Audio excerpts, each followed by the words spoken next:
Hello, everyone, and welcome Hello. to Hello. Voiceover Casting Corner. We are super excited to bring you a special episode today where we are going to chat with Ben Schneider, who is casting and booth director here at Voicecaster. But before that, and currently, he is the owner and founder of Develop It Ben, which is his company where he does websites and all things social media and web content. So he's going to talk about actors' sites. I think he's going to, give some examples, things like that. And yeah, we're going to talk about all the things that you guys as actors should or should not have on your website and online presence. So, yeah, let's chat with Ben and see what we can learn about websites. He is my go-to guy for all things websites. He designed the Voicecaster, so voicecaster.com. And yeah, he's amazing to work with on all of that. So he maintains all of that for us. So, all right, take it away.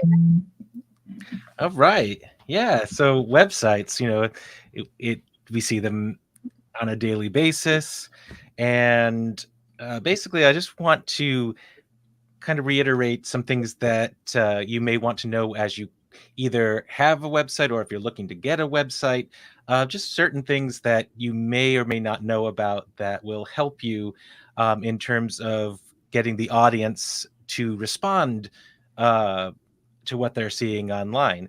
Um, First off, let's start off with kind of the what you need and what you don't need, because that's the biggest crux of what a website, if it's going to be successful or if it's going to fail. And since the internet started, there have been a series of very successful websites and not so great websites. And the biggest thing you want is for your audience to have an easy time navigating, seeing what's there, what information you're trying to get through, without becoming frustrated and then deciding, well, I'm done with this, I'm going to go somewhere else. And that's the worst thing you want with your website. Um, so basically, things you really need to have on a website that audience will search for right away. Your name. A lot of times people don't have their name in a good spot for somebody to find. A lot of times it can be buried all the way down on the footer. Well, people, a good percentage will not make it halfway down the web page. So if your name is somewhere hidden, they're not going to know who you are. They're just, if you have your title of what the brand is, they might be like, oh well, it's this brand, but I don't know who I'm supposed to be reaching out to. Especially if they don't make it to a contact section to get your email. That leads me into the next thing, contact information. That's kind of imperative, especially if you're trying to sell yourself and your talent to casting directors who might happen upon your site, or if you send them your site, having your email is probably the best thing to have on there, at least towards the top or someplace. And sometimes you can put your phone number. Some people do put the phone number there if you want somebody to contact you. That don't want to call, don't want to text, don't want to do any of that, so they just want email. So have your email front and center. Another good thing to have for the site is your bio. Who are you? What do you want to convey to the audience that's looking at your page? Do you want to talk about where you came from? Do you want to talk about hobbies you have? Personality, showcasing who you are.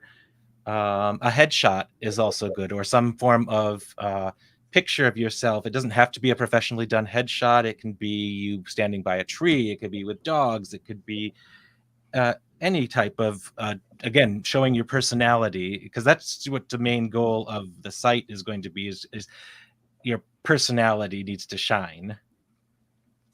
Um, Another good thing to have that I would recommend is having your current and past work someplace. Usually it can be in the form of your demo reel, for example. Having that front and center and easy to get to right away, because if a casting director is looking for you, they're going to look for that first. And if it's right there, front and center, someplace on the front top of the page, easy to use, then that's going to be what helps you. Some things on the website. Now, this can be anywhere on the home page, anywhere if you have multiple pages. Some nice things to have, but not necessary. Agent information, if you have an agent. Having your studio, home studio, if you have one, having that information because they may want to know, do you have Source Connect from your home studio, or do you have to come into a studio? That might be helpful knowledge for somebody.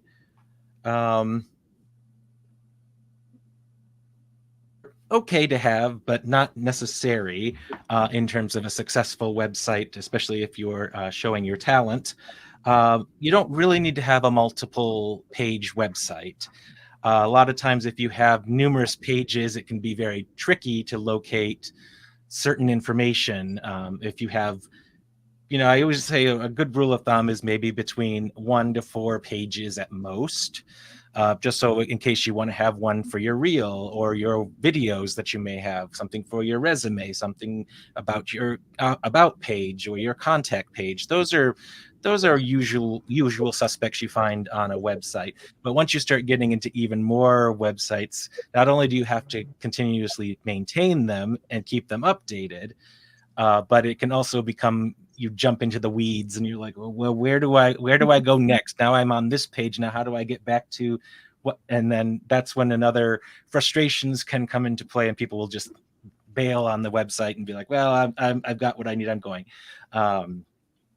But you can have more than one page. But if you're showing your demo reel or your videos, a nice one pager is always good, because you can just scroll down, find all the information all the way to the bottom, and it's easy to find things and easy to locate the information that is necessary that you want to make sure you give to the audience. Quotes, either if you have a favorite quote that you like, sometimes it can lend to the personality of who you are. If there is a inspirational quote that you like, sometimes having that either at the top or midway through, next to a picture, next to some information, just kind of also adds to your personality. Again, it isn't unnecessary, but it's nice to kind of see that sometimes, especially if it's something that somebody relates to, for example, or it means something to them that will connect and they'll remember when they speak to you. Reviews, you can have reviews if you'd like. If you received rave reviews for something and you want to showcase that, you can do that. A resume page. Now, sometimes it can be good, but for the most part, you don't really need to have a page specifically geared that shows all that you've completed. It's nice to show some highlights on the main page. If you want to have a resume page that showcases everything you've done from beginning to end, that's fine. It's just not something that a lot of people will veer towards. If you have social media, that's a good spot to put. If you have an Instagram feed or a Facebook page you want to showcase, we'll get more into the social media later on, but that's something that, you don't need to have it, but if you want, fine.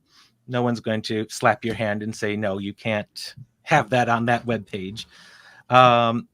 Another popular page that's on a lot of websites are blogs. So if you do a daily blog and you want to showcase that, just make sure that it pertains to what you're showcasing, and not like this is my daily, this happened to me today, but make sure it's geared specifically towards what you're using the web page for, because people aren't going to really pay attention to if it's not related to your website.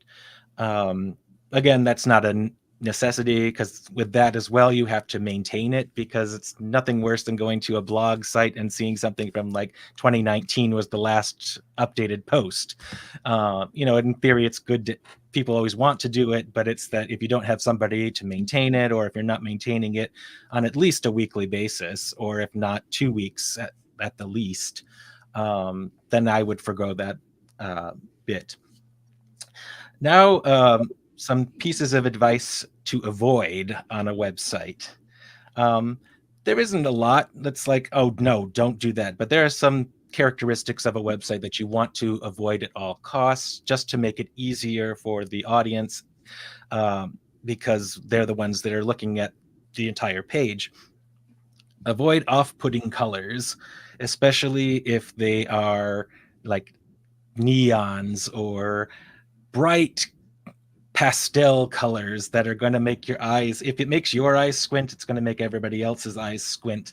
Plus, you also have to think in terms of accessibility, because there are people who may not be able to see very well, and they have e-readers that'll read what's on the page, or they might be able to see a little bit, but if the colors are so vibrant that it melds all the words and text in there, you can't read it, or the e-reader won't be able to pick it up. That goes with the same colors with fonts. You want to make sure that you have a nice combination of a background color that's usually mute, neutral, modern, and then it's very, in terms of trying to keep everything accessible, because in this day and age, especially where there's all these rules and laws put into place, you have to have certain standards, especially with the accessibility element of it. You want your fonts to be able to pop right out and not blend in. You may think they're the prettiest colors on the world, but if other people are going to be looking at the site, they may not see what you're trying to convey, and they'll get fed up again and go someplace else, because they're just going to be like, oh, I can't handle this. I can't understand, I can't read, I can't follow. The same goes with calligraphy styled fonts. Try to keep things to more what are sans serif and serif fonts that are easy to read, not stuff that's cursive, or it can be cursive as long as you can read what it is. But a lot of times these very pretty fonts, you start to type in something and it looks like a mess, because especially if you're on the phone or even on the desktop, when you're further away and you're trying to make out what it says, try to keep those to a bare minimum of maybe the name of the site. As long as it's easy to read, bold, and you can make it out, then fine. There are a handful that are like that, but you don't want that to be on your main site on all the important information. You want it to be legible and easy to scan, and not have to be searched for like, oh, what is this? Can't quite make it out. So just to bear that in mind. Another big thing is having too much information. And I've mentioned this previously about the fact if you have so much information on your page, it can get overwhelming for the audience, and if they can't find something, they get confused, they just get frustrated, and they'll just depart, and they'll find something else to do rather than staying on your site, which is what you want to do, is to keep the audience there as long as possible, so that way they will remember what you're trying to provide to them. Yeah, so those are a gist of things to have, what to avoid, nice to have. Yeah, I don't know if anyone has questions on that, or Kelly and I were talking a little earlier about some pet peeves we have going to actors' websites. One of them was when stuff just autoplays. So when you go to the website, you don't want to be bombarded with a bunch of noise. Especially if you can't control the volume yourself. Yes, or if everything's playing all at one time.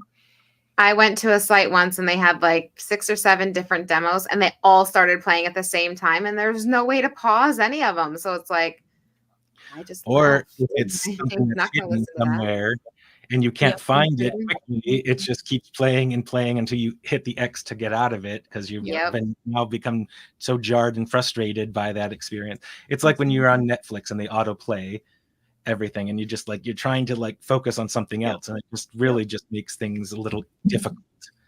And then you'd Mhm. mentioned having contact information. That one's huge. Every so often I'll go to an actor's website because I don't have contact information for them, and then they don't have it there. And it's like, okay.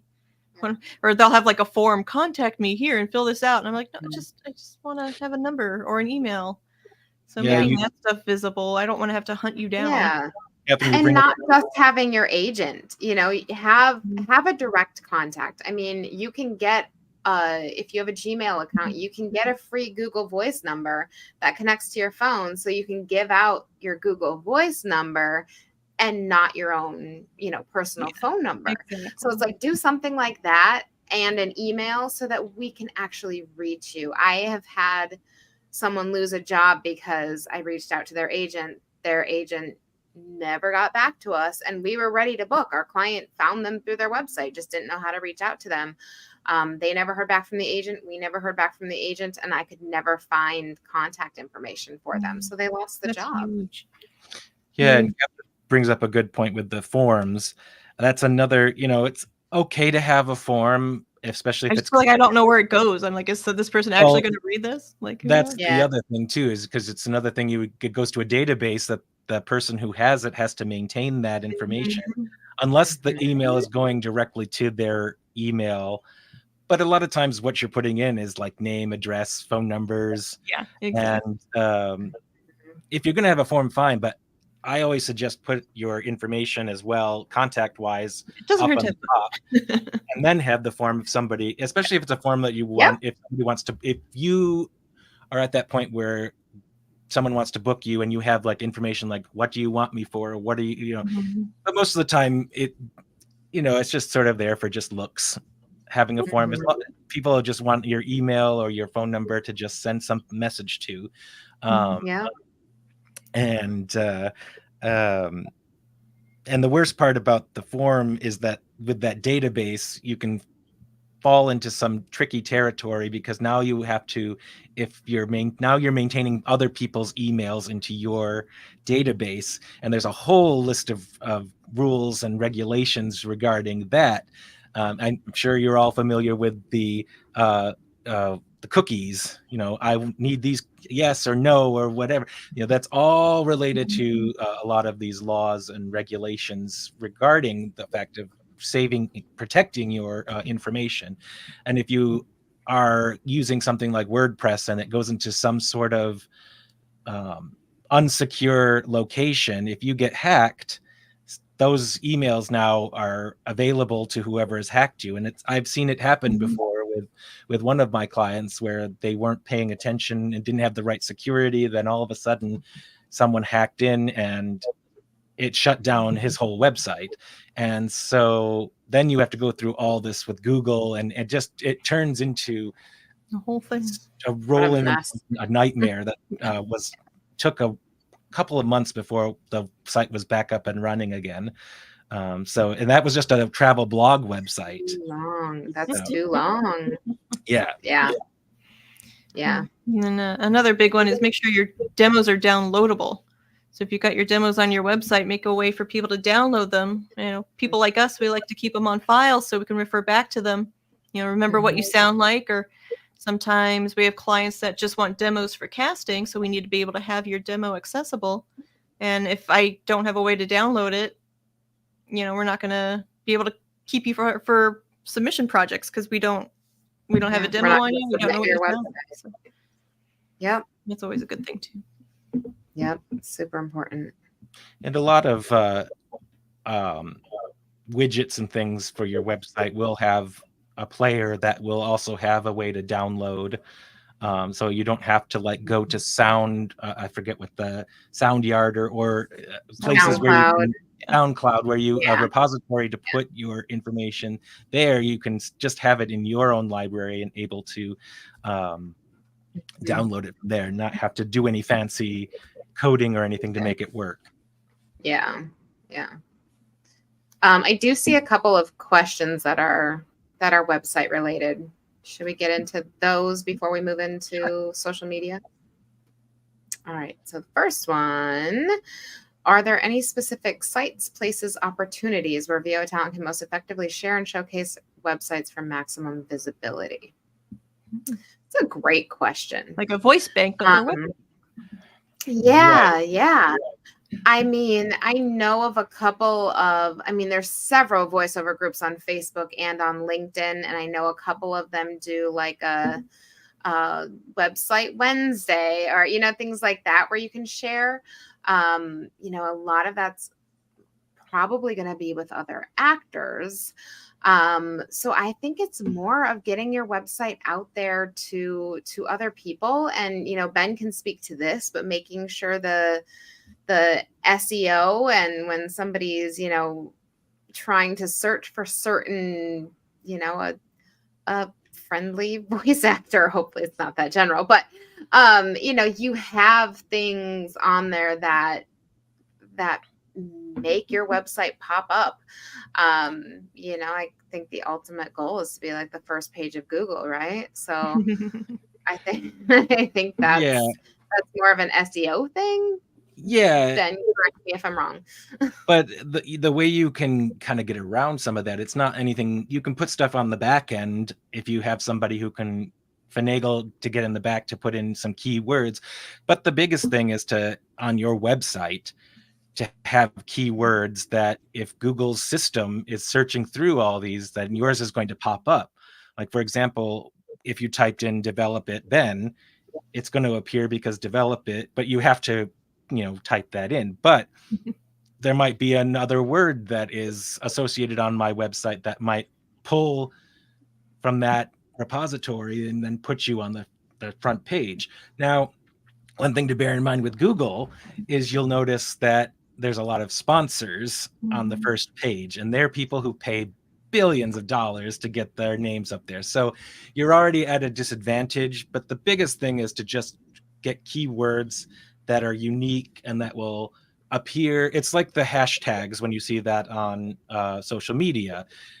If you type in Voicecaster, our social pages will start appearing at some point because the hashtag Voicecaster is there.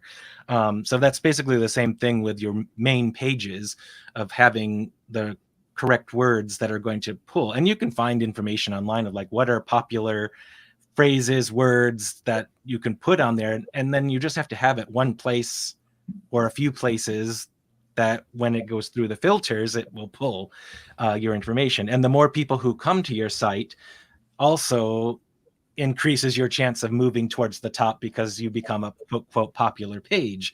And so that helps too. So if you're sending your website out to people, a good place to put your website information is on your signature, on your email signature, because you're always sending emails. And if you have it right there front and center, people will see that.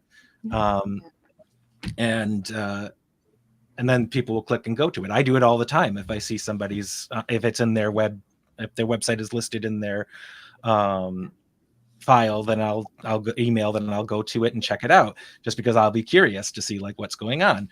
So in terms of like an actual place to go and deposit your information, I don't think anything exists to my knowledge, but just because it is that's a very specific thing to do that unless you go to like Reddit or something, they might have places to like just plop in information, but then you run the risk of it getting, filtered down to the bottom and people won't see it as easily. So it's just getting it to people, sending it to people, having it readily seen by anybody who might see it come across you. So yeah, and having it there and always available, is one of the biggest things. All right. And then Venus said, thanks for doing this. If you have multiple agents, how many should you list on your site? So I think the biggest thing, so obviously having your direct contact information, and then at least your primary agent, you could have a couple of different agents, because it's like for us, we're based in Los Angeles. So I have close relationships with a ton of LA agents. So if I'm going to reach out to someone and book you, just directly like that, I'm probably going to be like, okay, well, who's the LA agent? Because that's where I am, even though that may not be where you're based. So you can have either just your primary agent that you want, these extra bookings, hopefully, that are just rolling in. You want those to go through them, or you can list, some of the major ones. I've seen some websites where people have 7 agents listed, and that's fine. At that point, I will just pick either the LA one or the one of those 7 that I have a good relationship with. So yeah, there's no hard and fast rule on that. That's, but making sure that you also have your direct contact information. Yeah, and one thing with the numerous listings, just make sure they're all easy to read and not cluttered up. Yeah. cluttered, yeah, and give enough space between each one so you're not getting confused. Where, and as Kelly mentioned, a good rule of thumb is if you've got somebody on the West and East Coast, have them both there and say where they are located as well, rather than just their name. That way, as Kelly mentioned, she'll look for the one who's closer and then reach out to them directly that way. Yeah. And we don't want to scroll. Like, that's one of the biggest things is like, I don't want to scroll through 12 agents. So that's something to keep in mind as far as, formatting and stuff goes as well. Awesome. I just want to share this lovely comment here. Susie Casty, Ben saved me tons of headaches with my website, and I'm so grateful. Yeah, it can be. He's a miracle worker. It can be pretty a stressful amazing situation, that's for sure. When you're trying to do it on your own, it can be done. There are, easy, quote easy, drag and drop websites like Wix and Squarespace that offer you a chance to try it yourself. But once you get to a point where it's like, well, it's not looking like my template is supposed to look like, and I'm doing this, this, and this, that's where it can get a little confusing. And then you've got to start either find somebody to help put it back together, or just go on the, YouTube has tons of information as well as Google. Just they usually will get you somewhere if you type in my site crashed and this happened, and then there'll be like a bunch of pages of people having the same problem, because everybody has a problem, no matter what. Even I, who can code things on the back end, have to go and research something because I may not know why this isn't working, but somebody else may know and they'll have the answer. And that usually will happen with a system like WordPress, where you may have the whole world is your oyster with WordPress, but unless you know how it works underneath the cover, then it's going to just really make you pull your hair out. When I first started years ago and I was looking into WordPress, I was pulling my hair out because I was like, how do you understand this thing? And now with the invention of sites like Squarespace and Wix, where you can drag and drop pretty much and make it look like how you want your site to be, one issue you can run into is breakage, where you may look fine, but when you press publish, you go to the browser or onto your phone, and it like a picture is up in the corner, and you're like, well, why did it go all the way up there? And that's when, and usually the support system that Squarespace and Wix and even WordPress has, contacting them, they'll usually know what happened or how to fix the problem, especially if the website goes down because of a server issue. These are all things you have to consider too when you're getting your website up there. This made me think of something else, Ben. I noticed sometimes websites are different when you look at them on a computer versus your phone. Is that something you need to think about when you're making a website? Definitely, especially now, as I notice that people are still primarily on a desktop, but the mobile users are starting to inch towards becoming the majority in terms of the percentages. And so you want to start off trying to make the site mobile first, where it will fit on an Android or an Apple phone and look like it should be, right size images, that everything is kind of collapsing on top of each other or easy to swipe. That's when you've got to start really thinking hard and fast about what you want to have on your right at the beginning of the website. And I noticed with Wix, for example, I just created one last week where you have the opportunity to drag and drop for desktop and then switch over to the mobile, and you can change it to make it work that way. Then you don't have to worry about coding it yourself to make it do A, B, and C, to have the image shrink down to what you want it to, or have all the information come to the center rather than like, oh no, it's over here now, and all I see is it Ben. Where's develop? I can't see develop anywhere. So it is something to think about, because most people will be on their phone scrolling quickly through to find information. So just bear that in mind. Good. And I have to share another nice comment here. Danielle said, Ben is the best. I'm so happy with my website. He's a joy to work with and has great ideas. Thank you, Ben. Yeah, it helps to have somebody to help, you know. It's yeah, and like the back end coding and stuff, it's like I've done websites where it's just plug and play. I've also, you know, had website designed, and then I would just like go in and change information, and sometimes that was even just a nightmare because like you change like 3 words on something and it's like, I don't know, the formatting changed and the spacing changes, and I'm like, what's going on? So yeah, having somebody who knows that, that's been amazing. That's the thing with if you're looking for software to use like WordPress, Squarespace, and Wix. With Squarespace and Wix, you're kind of at the mercy of what they provide to you, and you can't get into the back end and say you like the template, but you want the colors to be this, or you want the font to be a different font. You may not have that luxury of being able to do that. However, with WordPress, as I said, the world is your oyster because you can go in and change things.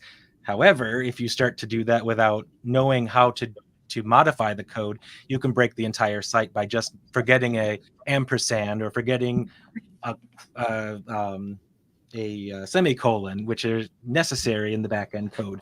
So if that's missing, and that is it's reading everything, and all of a sudden crash. So, but you have a chance to go in and say, I want flying cards to fly in for me, and I can only do that with this code, so I need to put that in to make it work. Whereas you won't be able to do that unless it's offered with Squarespace and Wix. So, you know, there's pros and cons for each software. It depends on what you feel more comfortable with and what the person who you may hire to build a site is familiar with, because they may not know much about Wix, or they may not know much about Squarespace or WordPress. And but the nice thing is, you know, as I've done in the past for myself, I just research what I'm looking for, and usually there's a code or a way to fix something quickly. I mean, codes are like a different language. It's like you're fluent in another language. Like, it makes no sense to me. I look at that stuff and I'm like, just look away. I don't know what that is. Yeah, the Voicecaster website has a whole bunch of codes that are not part of the template. When we were redoing that a few years ago, there were so many just little things. I'd be like, this is so nitpicky, and I'd tell Ben what I wanted, and he'd make it happen. I was like, I could have never done that with my just, you know, changing words here and there, and you know, all of that. So yeah. All right. Should we talk a little bit about social media? And then if you guys have any questions, feel free to, you know, drop them in the comments there, and we'll make sure we get to questions as well. But we'll chat a little bit about social media, because I know social media can be a really dreaded thing for people.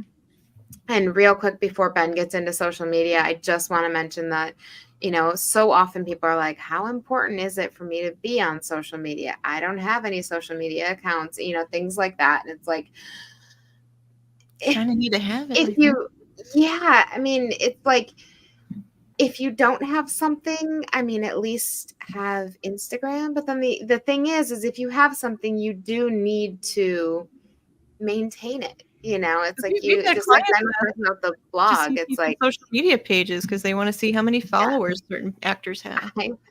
I've made spreadsheets for clients with how many, you know, Facebook followers they have, how many Instagram followers they have, you know, like, all these things. So it's, it is a thing that's definitely out there. For better or for Because they know you're going to share the content. It's like if you voice a commercial, they know you're going to share that when it's online. And if you're in a video game, they know you're going to share that when it comes out. So it's free marketing for them. It's free advertising. They get all of your followers on board. So so it is something that you want to have, and it can be a good presence, and it can be such a great way to interact with casting directors and agents and managers that you're And other actors, scoping out and things like that, and of course other actors. But I mean, we have our Voicecaster Instagram page, and then I have my own Instagram page, and I've met so many people just who reached out to me through there, or commented on things and things that I then follow them back, and I'm getting to know people just through social media. So it's like, it's one of those things where unfortunately it's becoming more prominent, and it is something that you're gonna have to have. Yeah, and to kind of piggyback off of that, if you're starting one, or if you want something that's going to be geared towards your voice acting, make sure it's curated for that, and not having a lot of personal information, just and pictures and things that are like, you may not want to have that shared to your audience, especially if you're trying to build an audience that is going to be wanting to know about your voice acting and voice career. They don't want to really know that you went to the store and bought an apple, that's, unless it pertains to, I'm buying this apple for my audition, so I don't green apple to get rid of mouth movements. But then it's catered right towards your Instagram or your feed. And then, as Kelly was mentioning, with people start noticing through other places, oh, you posted with this person, you reposted this, and then all of a sudden your audience starts to build and build. And if you do something that goes viral one day, and who knows what that could be, then all of a sudden, boom, you get hit with lots and lots of subscribers. But again, you have to maintain it. It's like the blog situation. You can't just put like 3 things and that's your social media feed from 2024, and now it's 2035, and you haven't done anything since then. I mean that's a you'd be like a part-time job just doing that. But it is a job. It's a lot. I maintain the Voicecaster social media feeds, and if you start to lax in it in some way or another, people when you start to really start posting once, twice a week, people start expecting it in your audience. And then if you stop for some reason or another, then they'll either just never come back to look. You still might have them, but then at some point they'll unsubscribe, and then your numbers start to go down. And then that starts playing havoc with the analytics and how you're being seen. I was gonna say, algorithms change. Then it's like, then your stuff isn't showing up as often in as many people's feeds. So it's like, and that's kind of what we do here. You set yourself a schedule. On Monday we do this, Tuesday is this, so do that for yourself too when you're posting stuff or thinking about what you want to brag about. Right. And if you have to set up a schedule, like that's one of the things, is like, try to set up a schedule, like you post every Monday and it's this, or there's also things that you can use to help you schedule posts in advance as well, like Hootsuite, and I know there's other ones, but and some of them are subscriptions, so decide if that's something that you want to pay for. Everything's a subscription nowadays, right? Oh man. But yes, but just setting up a schedule for yourself so that you try to stick to it for that consistency. And don't beat yourself up if you miss one day of the schedule, because we've missed things. I've missed things because of getting busy. But it's just because you miss one day, that's not going to make everybody say, "Oh, I'm unsubscribing." It's if it's like 3, 4, 5 weeks go by and nothing's been happening since that last post. That's when people start to take notice or forget, and then it'll take you a while to come back and get your back up on the main feed, that people will see you again. But it's quite a, an undertaking to have a successful social media feed, especially if you want people to notice you. Just look at all the influencers we have out there. Right. It's a very difficult and tricky situation sometimes. So just gotta keep going with it and push it forward, and you'll reap the benefits once something happens. Even if you get 100 followers, 100 people is a lot.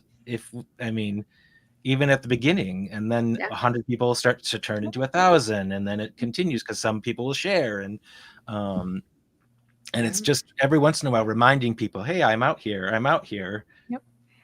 Take that picture of you in the booth every time you book a job. It's tag wherever. And tag whoever you're at too. Make sure you add lots of hashtags. Yep. But make sure they're pertinent to what you're posting. Yeah. And like a personal post once in a while is fine, but be careful of anything that is controversial at all. It's like you do want to be careful just with, like, we were casting something a few years ago, and it was basically the spokesperson for this project. They had narrowed it down to their top 4 people, and they asked me to do a social media check. So I went through every public anything I could find on all 4 of them. And just, I reached out to one guy, and he had a picture on Instagram with his middle finger up. And I was like, let's take that down, because that will be a mark against you. And he took it down. He actually was the one they ended up going with for the job. And he's still doing that job to this day. But that's something that they'll do. They'll look at that. And it's like, a middle finger, if you're, cussing all the time or what, it's like, and of course you could offend anybody with anything. So, I say that, but take it with a grain of salt, because it's different for everybody. And some people feel very strongly about certain things and they want to share it. That's fine. Know that. If you're not sure about it. I wonder if this could be construed in a bad light. Maybe don't post that stuff. Exactly. But I don't mind seeing some things that are, personal here and there. It's like, being casting director, I don't necessarily want my Instagram feed to be, 100% people in their booths. Get creative. I love seeing those things, and I love when people, book jobs with us and tag us and things like that. Great. We repost and share all that kind of stuff. So, but yeah, it's just. And one thing regarding, I'll just jump into that I learned this past week at one of the webinars I attended. If you want people to start engaging with you, get an animal involved in your picture. If you have a dog or a cat at home, or even if it's a fish, people, they love animal pictures. And my Instagram feed is full of cat pictures and things and people, just because of I love cats. And so if you put yourself, I went for a walk with my pet, and just if that's like littered in there a few times, people will notice that and they'll engage with it. And then the engagements start adding into more clicks, more audience, more being seen on the main feed. Because that's always what you try to go for, is the engagement ratings. And that kind of leads in. I see Venus has a question there about any suggestions on how to get more followers across your socials. So that could be a good one. Yeah, that and posting, just keep the feed going. Share it. If you have multiple, if you have Facebook, TikTok, well, TikTok's its a kind of own animal, but like Twitter or X, Facebook and Instagram, if they're all can be connected somehow. If you create something and you want to share it on all your feeds, because you may have audiences who are on your Facebook feed, but not on your Instagram feed. Mhm. And you don't want to assume that everybody is following you from all the different locations. So if you have them set up so you can post on all platforms at the same time, that gets it out to at multiple people as well. Yeah. And make sure you're networking as much as possible. Like make sure that's something that you share. Like when I've even seen people, and I'll admit I've actually gone to it because of it. I've seen people have their website as well as like their social media handle in their name on Zoom. So when you're in a Zoom meeting right there, people Yeah. see that they can, find you. And that's another way to just connect with people that you're in the room with. I did a showcase this weekend and there were a couple that had things like that. And I was like, that's smart. That's a smart thing to do. Because it's right there. So it's another way that you can just kind of get it out there. All right. And let's go down here. I have a couple of other questions here. Let's see. I'm a situational extrovert, so I find social media exhausting. Yep. I think most people do. I like the idea of a schedule. Any other tips for getting out of the comfort zone for us? I mean, yeah. So having a schedule. Like one of our things is Tongue Twister Tuesday. So it's like if you have to, I see a lot of people who post Wednesday wisdom, things like that. So it's like if you want to pick something like that, that also just kind of narrows the focus. So you're not so much like, I have to post something. What am I going to post? It just gives you a little bit more of a structure. And I find that for me, it also is just like none of us here have time to sit there and think about social media all day, but we still have to maintain it. So having some structure definitely helps, so it doesn't get as overwhelming and exhausting. Any other ideas, Ben, Kathryn? I mean, having an accountability friend. If you've got a fellow actor out there, you guys can tag team that together. I mean, you guys, keep each other accountable. Yeah, and Kelly brought up a good point about it. It can lead to a lot of burnout with social media. You just want to make sure you don't have to post nonstop is the thing. That's another, it's like having multiple pages on a website, multiple posts a day or a week. People will start getting turned off by it and be annoyed, and rather than, that's the opposite of what you want to have happen. So it's like, give yourself like, okay, I'm going to post once or twice a week. Even if you post once a week, make it count. Make whatever you're sharing count, and that'll increase the engagements if people are relating to it, and then people will share it as well, or tag you, or tag somebody else and say, hey, you might like this, this person did this, so you might like this, and that just branches it out even further. Yeah. And actually going back to Venus's question, that another way to also just get yourself out there and get more followers is commenting on things. The people that you follow, comment, interact, because then that helps you both. And it bumps things up in the algorithm. I did learn in an Instagram